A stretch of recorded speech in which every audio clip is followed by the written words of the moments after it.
Back in Hoodwood, checking out the NFL Draft, which is playing here in the studios of Black Bandit Productions Enterprises. And poor Baker Mayfield. the Browns are just good at messing things up. Now, sure, I know the whole thing with Josh Allen and his idiotic racist tweets may have scared them off. But I still think Allen was the best choice for a team like that. I would have actually taken Saquon Barkley at number one, then came back and took the best available quarterback there at 4. But, of course, the Browns are the Browns, and they'll figure out a way to mess it up, as they usually do. But I'm looking at, I was mentioning the NBA playoffs, the Bucks-Celtics series, which has been under the radar. Well, one of the two that I said have been under the radar as sneaky good series. That's going to go to a 7th game on Saturday. The Bucks won in Milwaukee to even that series again at 3 games apiece. That 7th game is going to be in Boston. And it's no real guarantee that the Celtics are going to win that 7th game in Boston. I mean, of course, everybody knows the Celtics' 7th games in Boston are historically good. But that was at the old Boston Garden, back in the old parquet floor. But this ain't, Larry Bird ain't walking through that door. Kevin McHale ain't walking through that door. John Havlicek ain't walking through that door. This is Kyrie Irving and Gordon Hayward aren't walking through that door. You're not guaranteed of winning that 7th game. The Celtics better be careful, or they may be a number 2 seed that gets knocked out. Another really sneaky good series that no one is talking about and has gotten absolutely no publicity is the Toronto-Washington series. That's a 1-8 series, and the Wizards are giving the Raptors all they can handle. Now, the Raptors have a 3-2 lead with that 6th game being played tomorrow night. But I'm looking at that series thinking, if there's ever a star-crossed team, it is the Toronto Raptors. Oodles of talent. DeMar DeRozan, Kyle Lowry. It's just a great young team. But they've had numerous playoff failures. And you have to wonder, they continue to lose like this, flame out in the playoffs, 59-win team. Flaming out in the first round to an 8 seed. You have to wonder if that team's going to stay together very much longer. And, of course, like I even predicted, I mentioned earlier, Capitals and the Penguins playing game 1 of their Eastern Conference semifinal, and the Capitals thinking they're going to win. Of course they didn't win. Penguins win the first game 3-2. We already have a 1-0 lead in the series. The Caps will not beat the Penguins. Book it. Now looking at the NFL draft, like I said before, poor Baker Mayfield going first to the Browns, which I thought was a dumb pick. Yes, Josh Allen will be a PR nightmare. But going to Buffalo as the Bills traded up to get him with Tampa Bay. That was one of the things I thought was a savvy move. But A.J. McCarron has to be wondering, what the hell did I sign with this team for? And they have already turned around and gotten the quote-unquote franchise quarterback in Josh Allen. Is A.J. McCarron just going to be a placeholder? Because you know as well as I do, big Josh Allen, 6'4", 237, with a cannon arm. I've been in Buffalo before. I know how those fans are. Bills Mafia is not going to stand for a second-rate perennial backup quarterback in A.J. McCarron when you have a franchise waiting in Josh Allen. Jets taking Sam Darnold. There's going to be a disaster waiting. Bradley Chubb going to the Broncos. They play a 3-4. Where is he going to fit at? Somebody tell me that. Quentin Nelson going to the Colts. Good, smart pick. Protect Andrew Luck if he ever gets healthy. The aforementioned Josh Allen going to the Bills. Roquan Smith will be a really good linebacker for the Bears. They've always had really good linebackers. Josh Rosen going to the Cardinals. Minka Fitzpatrick dropping all the way to the Dolphins. That's going to be a sneaky good pickup for the Fins. And I'm looking over the first round, and you're just going, I'm wondering where Lamar Jackson's going to get picked up. The Louisville quarterback, whom I think has more talent than a lot of these players. I think he's got more talent than Baker Mayfield does. But Baker Mayfield is, the small, scrappy quarterback. Lamar Jackson is just a runner. He's an athlete. Falcons just picked up Calvin Ridley from Alabama. What is it with the Falcons and just always getting these wide receivers falling to them? Him pairing up with Matt Ryan, Julio Jones on there, that's going to be an absolute Mohamed Sanu. The Falcons are going to be, Falcons have been pretty good for the last few years, but they are going to have an absolutely obscene wide receiving core. I'm looking over some of these players that have been selected and still no Lamar Jackson, which I think is a crime, an absolute crime. I think he's the best quarterback that's still in available. Maybe by next week in the Hoodwood, he'll have already been picked up, and we can detail that. Let's move on to the Fat Dap and Head Slap of the week. My Fat Dap goes to the city of Boston. Now, the city of Boston has never been one for a history of racial intolerance. Everybody remembers the whole Boston busing thing going on in the 70s. A man trying to stab a prominent black lawyer with a flagpole in 76. Being the last team to break their color line with Pumpsie Green in 1959, Boston has always been a tough town for players of color. Which is kind of funny now because David Ortiz is a revered figure in Boston now.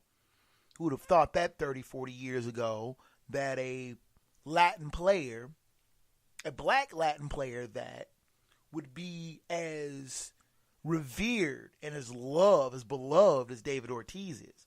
But the city of Boston changed the name of Yawkey Way back to Jersey Street. The city had changed the name to Yawkey Way in 1977 to honor the one-time owner of the Boston Red Sox. The city decided, because of the long-known racial animosity of Tom Yawkey, that they were going to rename the street, Jersey Street, basically return it back to its original thing. And I think they should have named the place Ortiz Place, or Ortiz Drive. But they've already have a street named after Ortiz in Boston. So Yawkey Way goes back to being Jersey Street. And I like it. You have no real room for racism in the sporting world, or anywhere for that matter. The city of Boston is righting a wrong. The city of Boston has decided, you know what? We're not going to honor someone like that. I would think call street Ted Williams Street. Call it Cardinal Fisk Street. Call it something other than the name of someone who is known to be an open racist, who didn't want white players on want black players on his team. The Boston Red Sox could have had Jackie Robinson. They could have had Willie Mays. Passed on both. They didn't want them in Boston. Didn't think they would be good enough players. Both Jackie Robinson and Willie Mays, of course, were shoo-in Hall of Famers. But they could have played in Boston. Did they? Nope. Why? Tom Yawkey. So Phat dapped to the city of Boston for removing the Yawkey Way title from the street right outside of Fenway Park. Now the head slap of the week goes to Josh Allen of Wyoming. Now he was drafted by the Buffalo Bills, but he should have been the number one pick of the draft. Now his tweets were done when he was a teenager. My mom used to always tell me things that you do now can have repercussions down the road. Better take care of business now because you never know when that's going to come back to haunt you. Tweets that Josh Allen made as a teenager, racial epithets, vile language, stupidity. Yeah, it could be attributed to a teenage kid. But the thing is this. Racial animosity has no place in the world, especially in sports. And to Allen's credit, he owned what he did, took responsibility for it, apologized for it. But it was enough to scare the Cleveland Browns away from making him the top draft choice. Consider Baker Mayfield a hothead, an immature punk sometimes. But something like that, getting a disorderly conduct, being arrested and everything like that, can be smoothed over, cleaned up. You can't clean up someone's filthy mouth and attitude. And that's going to have to be something that he's going to have to work through in Buffalo. He's going to have to repair his image. Image can be damaged really, really quick. It takes years to build up a reputation, but seconds to tear it down. Josh Allen gets a head slap because instead of being the number one overall pick, I'm getting picked 7th. And that may very well cost him millions of dollars. Take time out, come back with final thought. Back in Hoodwood to finish it up.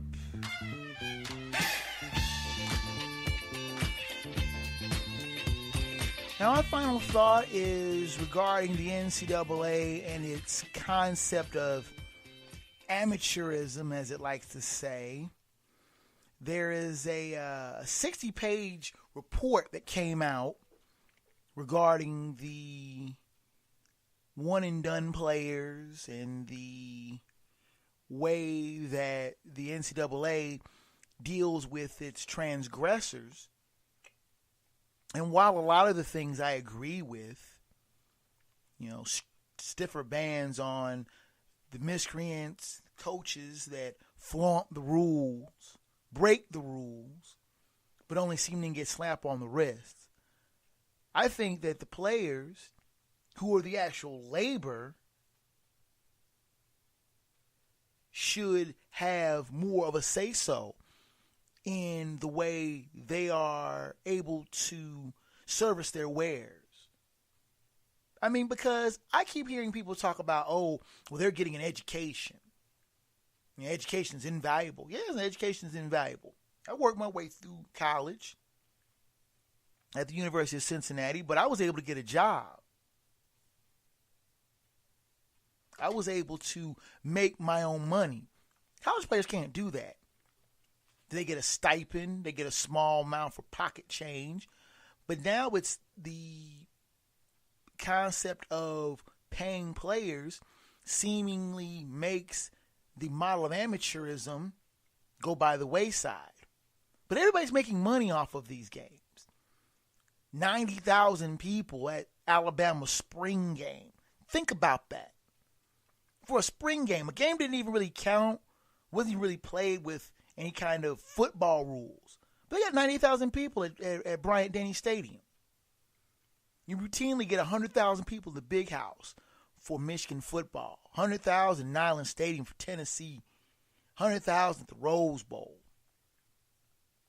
Teams, colleges, semi-professional teams. They're making money hand over fist.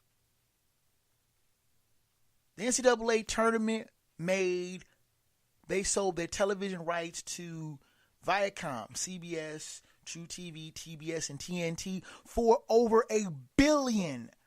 Billion, not million, $1 billion. Who's pocketing that money? It ain't players. It's coaches. Universities. Coaches are making money hand over fist for shoe deals. Some coaches are making more money for their shoe deals than they are for their regular contract. What are the players getting? Nothing. Oh, they're getting an education. And again, I'm not downplaying the value of an education.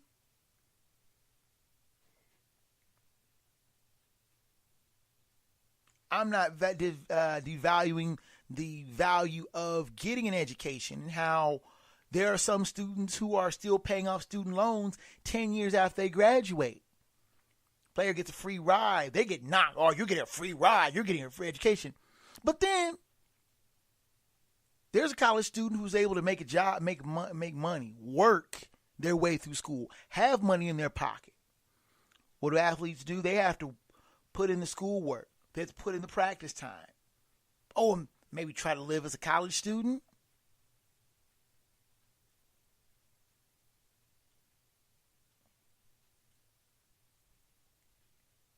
If I'm sitting there looking at the way that the college model is set up, it's set up for everyone's advantage, but the people, the men and women, because I'm looking at college women too, that are actually making the product, that are producing what everybody is paying, what Viacom paid $1 billion for, what 90,000 people are going to watch. It's the players that are making the actual product, and they're not getting their cut. The NCAA reforms how they are, while nice, are not getting the job done. And that in itself is wrong. I have more thoughts on that next week, but I'm just giving that as a final thought to wrap up the show. And with the music coming up in the background, that means your time in the Hoodwood is over. I welcome your comments. KJ Green at blackbanditproductions.com. I'm on Twitter, KJ Green BB. I'm on Facebook, Black Bandit Productions.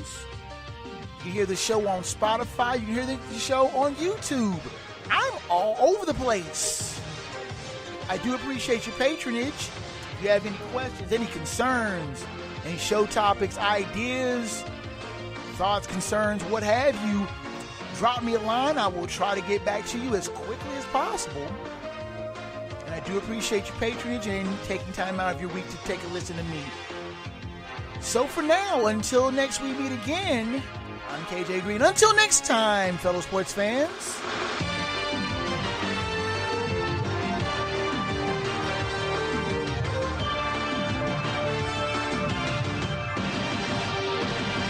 That's it.